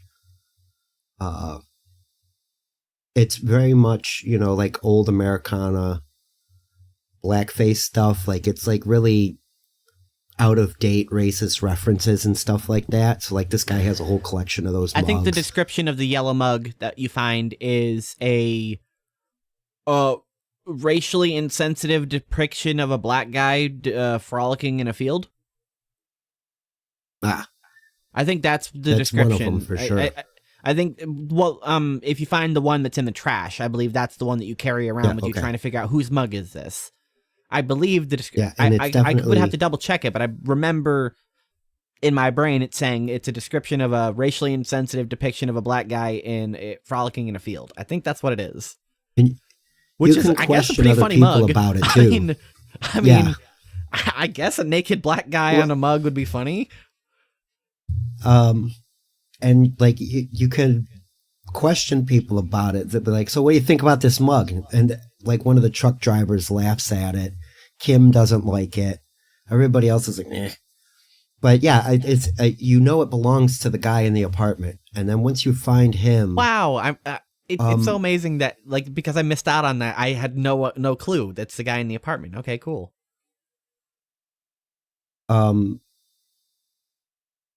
And you report back to Everett and you tell him, because there's a couple of people you want to talk to. There's another room goer upstairs on a balcony that had a good view of everything. And right. And then he has a Sunday friend, and you talk to him and you try to find out stuff like this. This investigation takes you in a lot of different directions, and which I imagine get sidetracked. I imagine it emulates real police work, but I obviously don't know. Because, you have to cross off leads, you have to double check, you have to cross-reference, you have to talk to people multiple times. Once you talk to somebody, you have to talk to them again because you're like, hey, I know you said you were here at this time, but this guy actually places you at this location, so, like, either this guy's lying or you're lying, so, like, let's get together and figure this out. Like, there's a lot of that in the game that I really like. And you mentioned the smoker and the Sunday friend. I really like that because the first time you interact with him, he's like, I don't really want to talk to you. And he's like, okay, maybe, but meet me here after this time because I have work and I'll be back after this time. So you have to go back there pretty late, and you have to make sure you do it because if you do it too late, and Kim might want to go to bed, and then if you drop him off, then you have to go do it alone. So there's time management is really cool because there's certain events that only happen at certain times. One of the early time-sensitive events is there is a sort of like canal bridge thing that is currently open instead of closed, meaning you can't cross it. And the switchboard is being repaired, and it won't be ready till Wednesday. So Monday and Tuesday, you can't do anything. You can't, on that side of the area, you can't cross the canal because it's closed. So you have to wait until it gets repaired, and then boop, now it's all good. The door, the canal is closed, so you can cross across the little door thing and get across to the coastline and explore more Martinez. If you miss that event, I don't know what happens, but I made sure. I was like, okay, Wednesday morning, I'm waiting. Okay, it's 9 a.m. Go press the button. Yep, that was one of the first things I did because it does force you to stay in the little neighborhood that you first wake up in. But there's enough there for the 2 days that you can get a good feel for the game. But time only passes when you're in dialogue. Yes, we didn't mention that at all, but that is a really interesting mechanic that they tell you right from the beginning, and then they don't hammer it in. You, the player, will get that hammered into your brain really fast when you're like, okay, I gotta wait till 2:00. Holy fuck, it's 8 a.m. Okay, so what am I supposed to do for 6 hours? Shit. Fuck. Okay, exactly. I'm gonna go talk to this guy. Okay, that took 12 minutes. Fuck. Okay, I'm gonna go talk to that guy. Okay, that took 6 minutes. Fuck. Okay, where am I gonna kill all this time? I can't just go sleep during the day. So you have to, like, no, exactly. I ended up going to the bookstore like you did, and I just like, I guess I'm just gonna read some fucking books. Just passing time, reading a detective novel or whatever. Yeah, just shit like that. I like that the books, you don't really read them. Like, some of them you don't really read. It tells you about the book in kind of like an essay format. And then some of them are like, okay, so like, what were, one of the first books that I picked up was The First Innocents or whatever. And it's a book that when I was like perusing the shelves, it said, like, logic, I think it was rhetoric, I think maybe it was Inland Empire. That sounds right. Inland Empire says, I don't know why, but this book is important. And it's like, okay, cool, I'm gonna go get some money. So I came back with some money, and I, which killed some time, came back, got the book, and I was like, okay, cool. So I opened the book, and it said, all right, so here's a quiz about the book. It's like, what, huh? I don't know about the book. So you get like multiple choices, and you can get them wrong, and the book will tell you that it was wrong, and it'll tell you the right answer. And then every time you do it, it'll pass time, but it's just constantly you doing a quiz about the book, learning who was the lost innocents, who was the first innocents, who was the whatever. So it's a good question. What are the innocences? The innocents are essentially like like the Pope, kind of. The Pope, he's kind of like a religious head. He isn't exactly like a prophet. He isn't exactly like he's very significant religiously, but he isn't God. So it's like a commune between the pinnacle of religion and humanity. So the innocences are like appointed at heads of government, and they are appointed at like social peaks, and they are appointed and rule over long periods of time in this universe, which is super cool. It's just like, none of this is important to the story at all. Or is it? No, but right. So one of the characters that you learn about in this book is Dolores Day, which is, I don't know, like, she's like the something innocent. She's an important character in the book. It's about Dolores Day, and that name sticks with your character, and it's like, okay, I wonder why. And it, for my playthrough, it didn't become relevant until way later on, when I ended up making a fucking crazy phone call out of a payphone, like a really, really long distance phone call that was like 50 numbers long or whatever. And it wasn't until then that it became relevant that that name meant anything.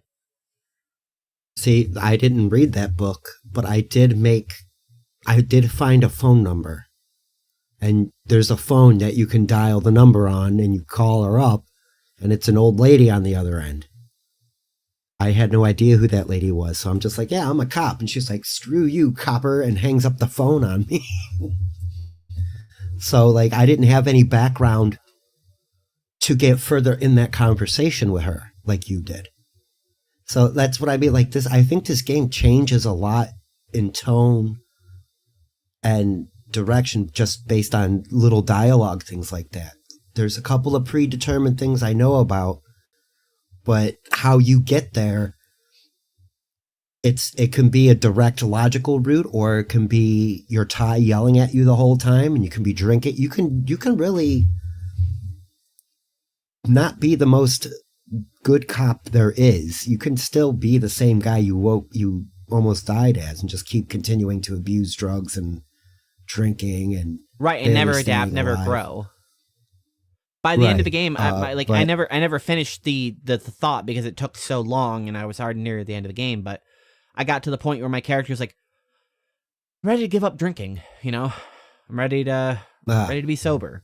And so I had to like dedicate the time to the thought, and unfortunately I never got there. But, you know, like, my character reached an arc in his journey where he's like, maybe I don't need the sauce, you know? Maybe I don't need it. Right. And And Kim is very supportive of you, and your character is really trying, and you even bring it up to some people. It's like, hey man, I'm trying, you know, like I know I'm not who I could be or who I was, but I'm trying, you know? Right.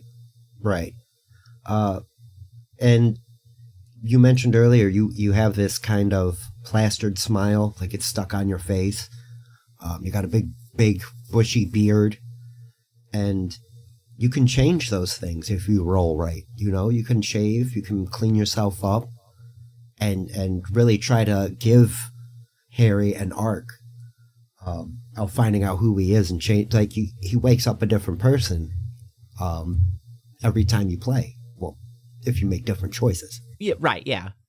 And that's I was thinking, like, visually, this game is like a mountain. Like, you start at the very bottom, and there's like a 360 way to approach getting towards the top. There's only one pinnacle, and once you reach the pinnacle, it's solving the murder and figuring out, like, okay, am I going to go back work with my job, or am I getting fired?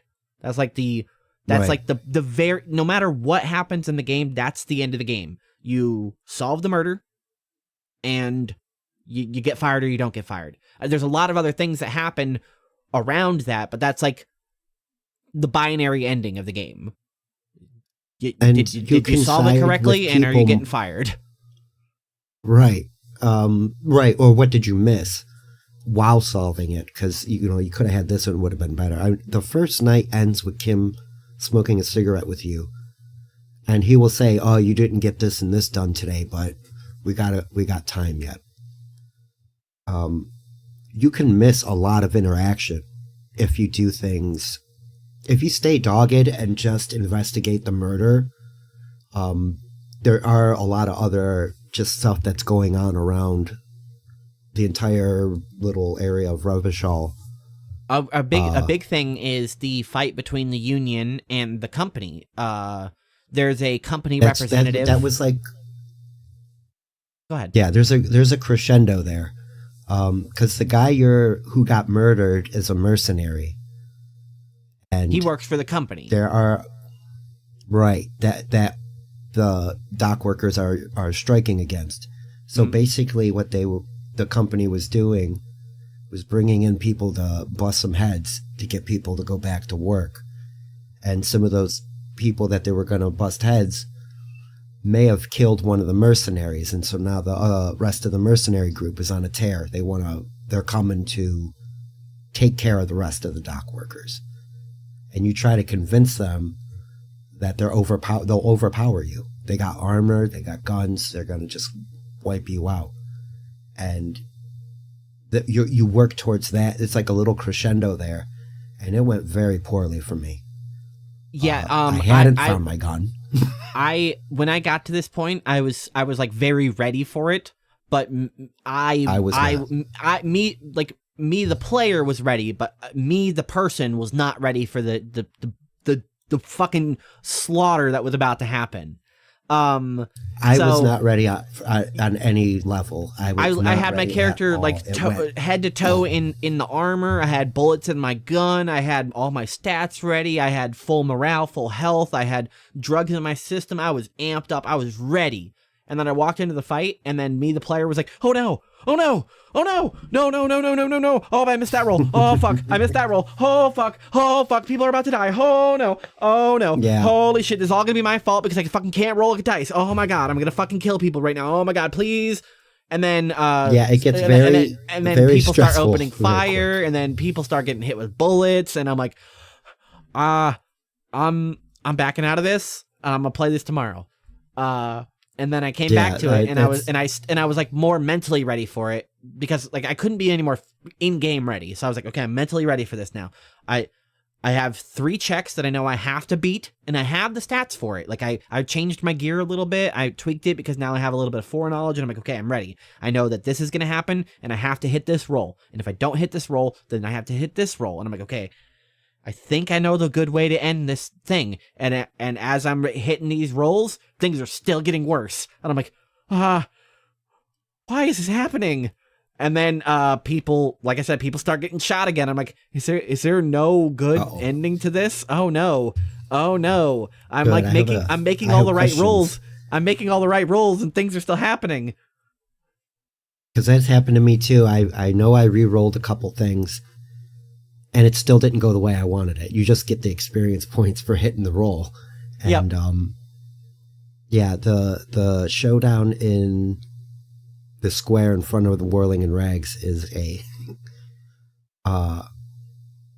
I didn't have my gun, so it went awful for me. I couldn't pull a gun on him. I didn't have my armor on. I'm just trying to diffuse the situation. And so that's all verbal. So you don't have the combat option. Nobody needs to die here. Gotcha. At least I had the option for combat. You did not.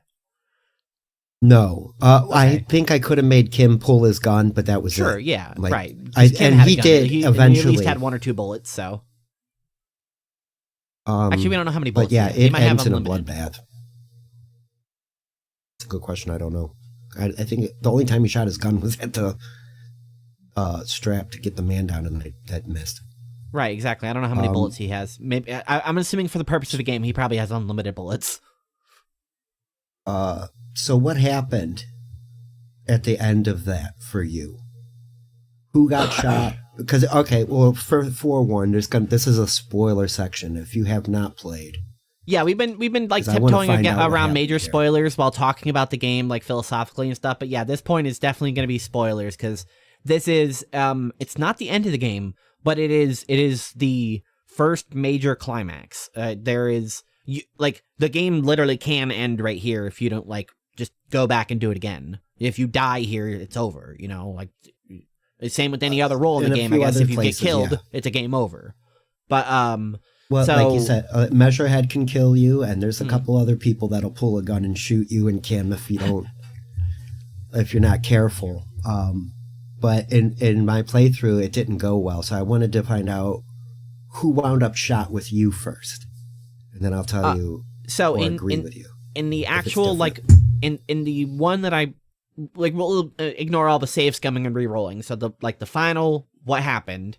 So I come across it and I pull my gun and I'm armored, so I'm ready to take a bullet if I need to, and I'm trying to defuse the situation. The first person to fire is the big guy. There's three mercenaries. There's a sniper, a beefy guy, and then a short lady.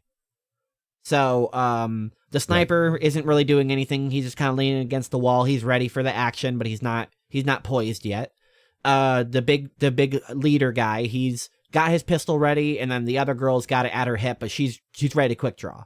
So 2 of the people are ready, and the other guy's ready, but he doesn't look ready. So all 3 of them they're just waiting for the signal to shoot.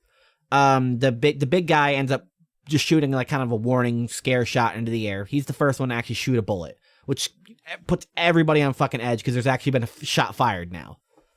Right. So the Union strikers. Well, no, these aren't they are, but these more specifically, the people that are in this showdown are the 3 mercenaries and the Hardy Boys, which are the Union workers that are inside the Whirling in Rags that we mentioned at the beginning of the game. You can either talk to them or walk past them, but they play a major role in all of this. Titus is the leader, and he's got a bunch of boys who are all quirky and different, and he's got Angus. They've got weaknesses and strengths, but they're all friends, and they're all ready to fight and die for each other, except for the coward. He's ready to run, but he hasn't run yet. So depending on what you roll, the coward can either leave or not leave, which I think is a really interesting turnout of the event. I don't know what rolls trigger him leaving, but one of the times I was save scumming, he did leave, and the other times he didn't. So I don't know what I did. Yeah, he ran away from mine. Yeah, so during my final showdown, he stayed. He fought with the guys, and the first person to shoot was me. Once I got to the roll, I ended up aiming my gun at the big guy in the middle, and I pulled the trigger and I shot him in the face. Oh wow. Wow. I ended up killing the big guy by shooting him in the face. the sniper gets ready and he shoots because he was already ready. He shoots and he hits me because I didn't hit the reaction time dodge. You get a reaction time check for that, and you can dodge the bullet. I did not dodge the bullet, but because I was armored, hit me in the chest and did health damage, but did not one-shot me. I assume if you did not have the armor on, that'll one-shot you. I assume because it's a sniper. We'll talk about it in a second. After he hits me in the plate, Kim pulls out his pistol, and Kim shoots the sniper right in the eyes. He shoots him right in his little eye gap. After that, my character blacks out. Okay. For me, the guy ran away. He was like, "This, I'm out of here," because like there was shots fired, and he's like, "I'm not sticking around for that." And the big guy in the middle who's running the show, and there's the sniper on the side. They're dialoguing back and forth, and because they're upset with the Hardy Boys, they killed our boy. We're out for revenge. Blah blah blah, and somebody shoots in the air, and then everybody's on edge. Even the sniper had his gun drawn from me, and then somebody shoots at the big guy. I don't know if he got killed or not. I can't remember. But then the sniper shoots me. Somebody, one of the union workers? And yes. Oh, it went bad for me. Do you have any idea which one of the Hardy Boys had a gun? I am not sure, but 4 of them end up dead. I think Angus dies no matter what. And I think the coward dies if he stays. So you can get, I think, more than that if he stays. And then I don't know. I think the slightly gay dies. The slightly gay guy dies. I think the black guy dies. And no, I don't know what. There's so many of the. I think there's 8 Hardy Boys, so it's hard to keep track of. But yeah, 4 or 5 of them die. The most important one is Titus. Yeah, Titus got shot and he was killed.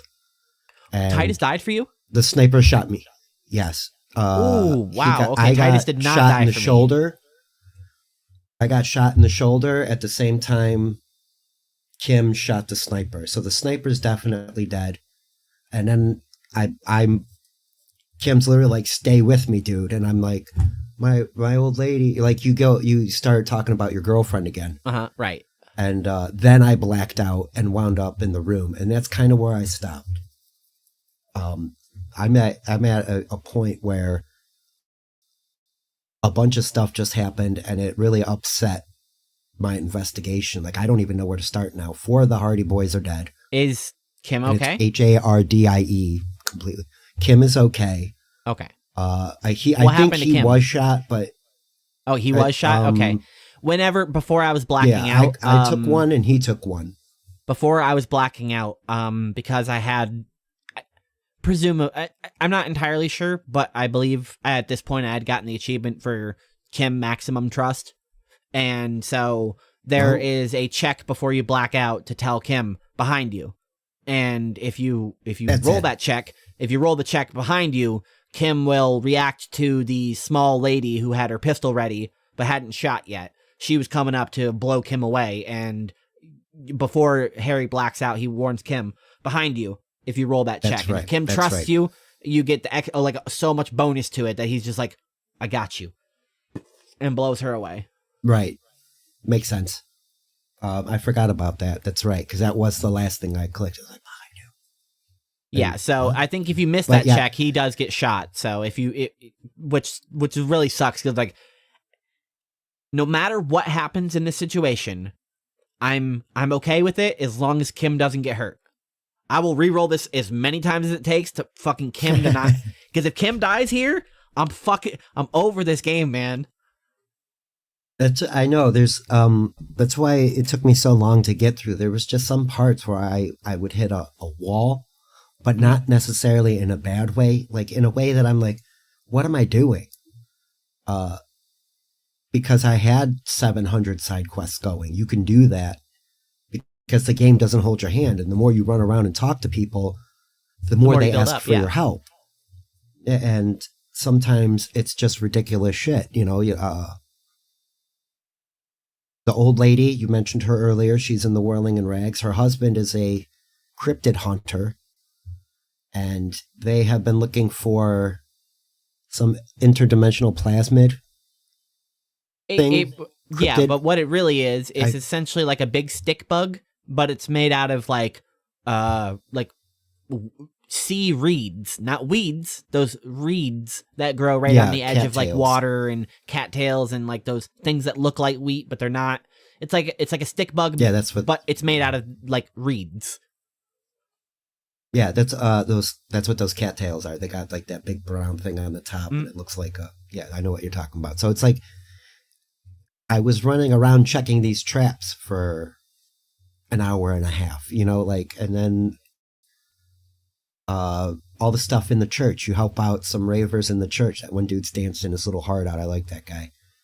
That is my favorite side quest in the game. The church stuff is my favorite. I fucking love Egghead. He is probably my favorite character in the game. Hardcore.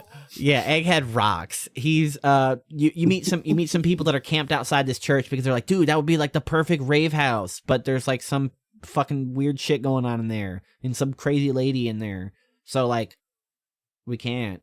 So if you decide to take it upon yourself, you can broker a deal and get them to kind of work together, and they get to set up their nightclub with or without a drug pin. They are making speed, and they have the option to sell and have a speed ring out of the church as well. Unfortunately, because I was trying to clean up my act and impress Kim, I was like, hey, sorry, man, no drugs in the church. I'm not going to tell you don't do drugs, but I cannot let you run a drug ring out of the church, okay? I am a cop. I can't let you do that. But you guys can run a nightclub. Yeah, I'm pretty sure that I went the cool. same route. Hey. Nightclub, I'm helping. And they're I'm cool. helping with the nightclub. Yeah, that's right. That's and there's like a weird entity that lives in the church. They call the crab it's a guy, man. But yeah, but he stays up in the rafters. He doesn't come down. Yeah, he's like there's he's like some little, Hispanic guy who just like ended up finding this silent void terror, and he's like, oh wow, that's my god, and then he just like lives up close to it to experience nothingness. How weird, right? That's what I mean. And when you're talking with those raver guys, you can like, you know, be more a part of their ideology. Like you could respond to them. Like Egghead, he's hardcore all over the place, and there's a quest that you get to like decipher Egghead, to like understand him, and I was like, this isn't a dice check. It's like literally a dialogue puzzle. Like you have to say hardcore in the right thing, and then whenever he says something, you have to respond correct. So I'm just like 1 3 3 1 1 3 3 1 3 3 1 2 1 2 3 3. Okay, oh cool. Boom. Yeah. And now we're like, yeah, we're eggheading together. Right. Yeah. Right. You could become so bros with them. Yeah. And you help these ravers move into the church, and they are super fans of this like defunct musician who allegedly grew up and lived nearby here. So they are trying to collect his masterpiece and like reinvigorate it, and then make a nightclub kind of in his honor. So you can do that quest as well and upgrade their music to like the ultimate music, which I played. We missed out on this stream on What's This Game channel, but if you check it out on the re-upload over on my channel, we will the beginning I play that song. On the album it's called like something it's whatever one of those weird things that Egghead says, like infinite light, purest sound, or something like that. It's a really cool track. It's just like a kind of like a house trap song for a little bit, and it's not like an incredible song, but like as opposed to every other song in the game, which is like orchestral and it's like got piano and strings and stuff. Right. It's just like a dance track, and then your character ends up loving it, and you can, after you max out the track, you can get everybody in the church to be like, let's fucking party. And it's my favorite scene Nice. in the game where you get everyone dancing and you point to Kim and you're like, Kim, dance. And he's like, I'm not doing this. And there's a dialogue option for me. There's a dialogue option for me that says, all right, Kim, this is the one time and the one time only I'm pulling rank on you. This is a fucking direct order from your superior. Get on the fucking dance floor and shred this shit. So you literally pull rank on Kim. Okay. And he's like, okay. So he comes over and he dances with you, and Anton's dancing and Egghead's dancing. The girls aren't dancing because they're like doing their science shit. And the other guy over there is like, he's barely dancing. And assuming if Crabman can hear any of this music, he's probably enjoying it too. But you just like, there's a final check in that where like it's like a near impossible roll, but if you hit it, your character like blacks out and then just becomes like one with the dance. And then you're just like, nice. It's my favorite scene in the game because it's like, this has nothing to do with this game. This is the game. No, that's the name of the game. Right, that is exactly. This has nothing to do with the game that it's set up. This is the game. This is the reason that I'm playing this game, is to experience a moment like this that I would never experience in another game or in real life or any media. Like, if I watched that on a show, I'd be like, wow, this feels like CW. This is stupid. No, but it's like you said, when you're building that experience by making the choices, it's neat, and you feel like you accomplished something. Like there was a good reward with that. Like everybody came together to do a scene, you know. It's a culmination of several quest lines and everything. Yeah, so it feels like a reward in itself because you get this really cool scene after doing all these dice checks and stuff like that. It's a reward in of itself just to see it. One of the ones that was really sad was there was speaking of the bookstore, there was a lady at the bookstore and her husband had went missing. And of course I'm talking to her and I'll say, yeah, I'll look for him. And then Kim's like, do we got time for this? I'm like, sure we do. We got plenty of time. So now I'm investigating a second murder or what had happened. And so, you go to the boardwalk, you find out, you hit his head, and then you got to go back and break the news. It's like when the doctor has to come out of the operating room, like, he didn't make it. It was pretty much like that, like he didn't make it, and she's like, oh, okay. Same with the cryptid side quest. You could just get lost, and that takes time. Like it's a good one to get you around the island too, or the coastline area, out further away. Right. There you go. Thank you. I couldn't think of the word. I tried to ask a girl on a date. She was the net girl with the boat, and there's a debuff because Kim's there. Yeah, right. It's like a -1 because your boy's standing there. I'm like, come on, man. Wingman me. Come on, give me a +1. Where you at, Kim? Yeah, exactly what I said. Yeah, it's like, come on now. He's my wingman. He's going to help me talk myself up. What am I supposed to come out here at like 9 p.m. and say, hey, you want to get lunch tomorrow? I was like, what? Come on, what? Right. No, and see, that's the thing. I think I went back without Kim, and it was still like very close in percentage. It didn't go up or down very much from that one point. And there's other kids you talk to who are apparently getting sound beamed into their head. What other side quests were there? There was something upstairs in the doomed commercial district. Like I unplugged the ice cream machine. I forget why I did that. So there's like a refrigerator and an ice cream machine. The reason you remember opening the ice cream. The reason you did that is in that doomed commercial district, one of the businesses was the developer of a over the radio sort of D&D game where it's going to be like live broadcast but interactive, but like like hard to, it's like kind of like an ARG, I think it's but over the airwaves. That's what it was kind of going to be like, an alternate reality game, but over the airwaves that you can interact with and play along with if you knew how to call into the repeater stations and stuff like that. It was a very advanced kind of game for its time, and because it was too advanced, it kind of just kept seeping funding and ended up going defunct. In that building, there is a machine that has like essentially a hard drive that needs to be stored at low temperatures. So that's what was in the freezer machine, is one of the hard drives That's to the right. computer. So if you go and manage to get the freezer open, you can get the hard drive and go plug it into the computer. Put that back into the machine. I remember doing that now. And that was when I meant to come back and re-roll because it was kind of hard at the time. Yeah, because it also has a 'cause you don't know -10 what because that you don't is. have a you have a -10 to it because you don't have a strong enough crowbar. You have the crowbar that you can get from Kim's car, but you need to Right. get like an advanced crowbar, which you get way later. I don't exactly remember where you get it. But you get it big from one?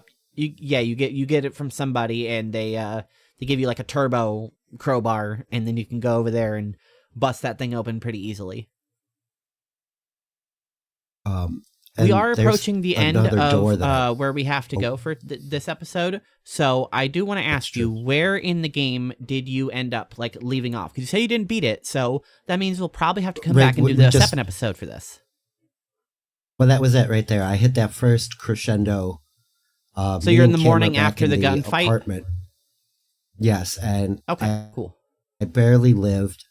I think I was out for a day. I'm on day 7 now. That happened on day 5, maybe. I might have missed the entirety of day 6. I'm not sure. Because I got shot. And I want to say I got shot twice, but I'm not 100% sure. It was a blur. Right. And a lot of stuff happened, and I was very upset because a bunch of the Hardy Boys died. And I felt like I should have been able to stop that. But after hearing, that's why I wanted to hear what happened to you. You went in full armor, loaded dice, ready to roll, and it still doesn't turn out very great for everybody. So Yeah, I had near perfect rolls and still bad stuff happened. So I think the reason Titus dies, the leader of the Hardy Boys, is because you did not have your gun and you did not get the option to blow the leader away. Because the leader doesn't have a helmet on, so I'm able to get a headshot on him. And I knocked him out of the fight immediately. I think it says I hit him right between the eyes, or I hit him like definitely in the face, and he's out. So immediately he doesn't even have the option to shoot any of the Hardy Boys. So it I imagine drastically reduces the casualties.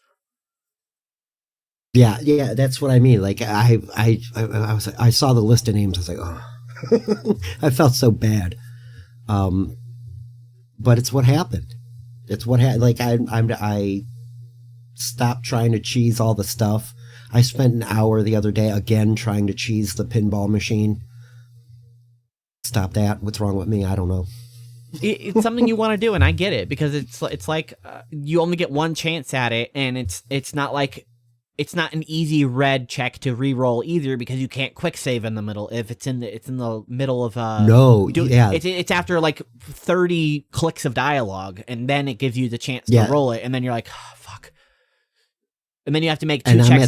So I think it's like the third check, and the third check is the red check, so it's not like it's easy and it's not repeatable. So I get why you want to do it. There are some checks that I was like, I just have to get in this, and I did it. I know if you don't get the pinball, you're going to end up feeling how I did about the door. There's a door on the coastline, all the way at the very edge of the coastline. It's like it's presumably door, like right? It's like a little bunker door. It's presumably just like an ammo shed or something like that. But it's the door, and I just like, okay, it's impossible to open. Yeah, it's impossible, and the only way to do it is with the 3, like the 3% chance. So you have to naturally open it, and I'm just like, I want it, and I just eventually gave up on it, and I was just like,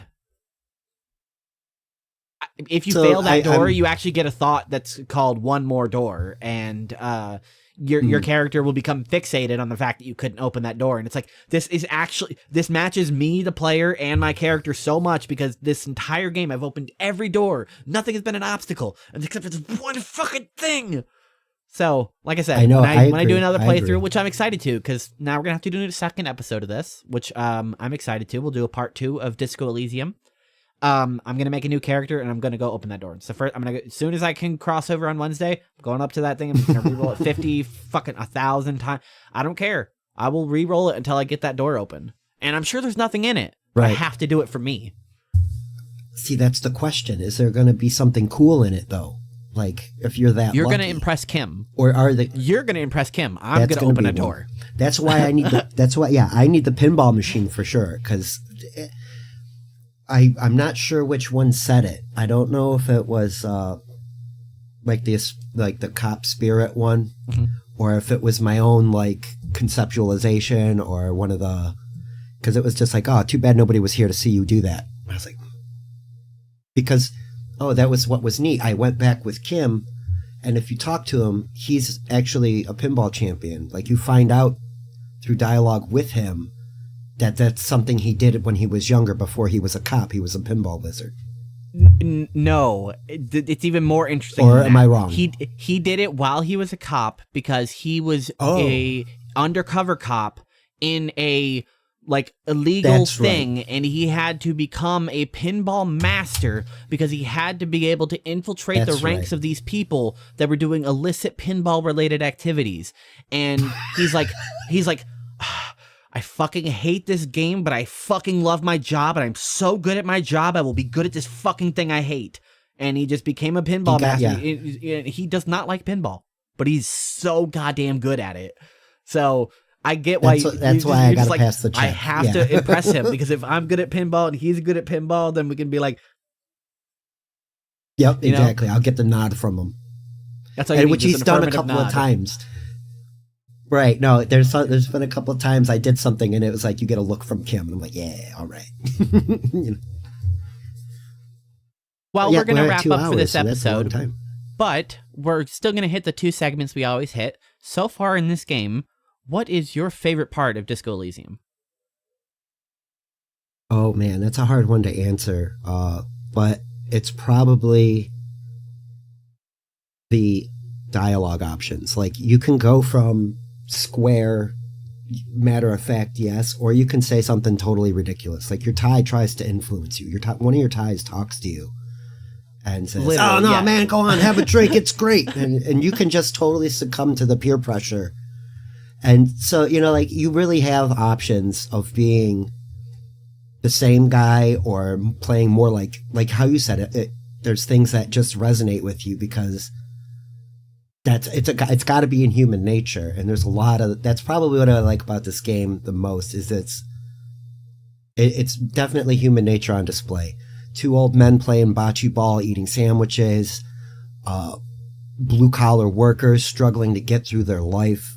A very typical union versus workers versus company kind of thing. Everybody's kind of a sleazy scumbag, and you kind of figure out your own way.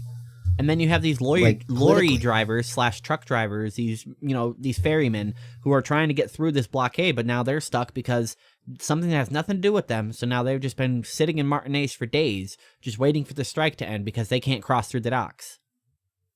Like, yeah, it's a very expansive story. Like, everybody's affected by the actions that are going on. And you have the ability to push it one way or the other, kind of. Because they do try to get you to pick an ideology and not be a fence sitter. I think I got harassed about that a couple of times, of not. It was early on, too. It was like trying to tell you, hey, pick a more extreme view if you want to get more interesting dialogue. If you try to fence sit and ride the middle all the way down, it's going to be almost a detriment. Not as interesting. Right. Because you're not committing to something and getting a result. You're just kind of, eh. And that's one of them too. There's like I just kind of let things happen around me, like vibe to it. But what about you? What was your favorite thing?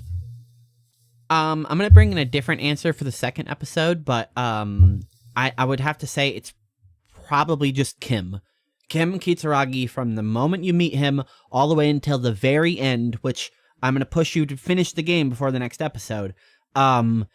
All the way until the literal last sentence in the game, Kim is your ride or die. He is your man. He's your partner. He's your buddy. It never really gets to the point where you're like lovers or whatever, but like you guys are like real bros at the end of the game. And it really felt like you go from having no idea who this guy is or yourself to being like, hey, Kim, you're the man.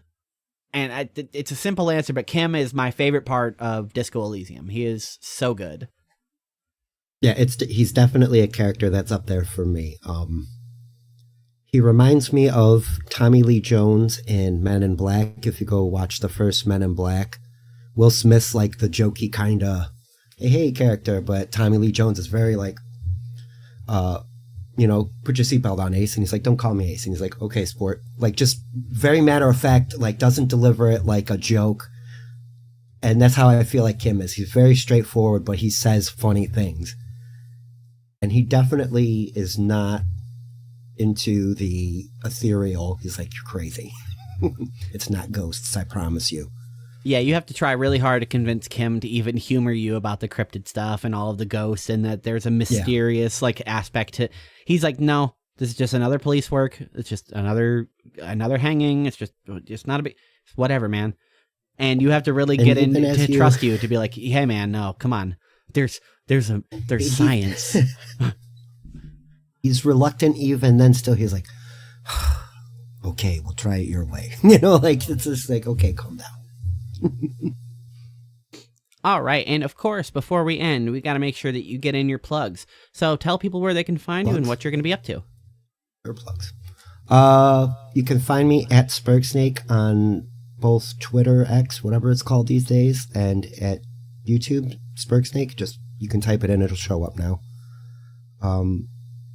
I got a show with Dylan this afternoon. We're going to be talking about the Angry Video Game Nerd here in about a half hour or so. And part 2 with you. And Monday nights is game show night. So I play like Family Feud and Wheel of Fortune. And that's a lot of fun. There's a lot of chat interaction with that. So those are really fun. Yeah, especially with the Family Feud. And it's always encouraged to be inebriated in some way or another and shout out the wrong answers that make the jokes, or make the questions jokes. Hey, look at that. Well, thank you so much for joining. We don't have a date or anything planned, so as soon as I do, you'll see a post or something coming from this channel. Thank you so much for joining, and until then, oh, there it is. Until then, we'll see you next time.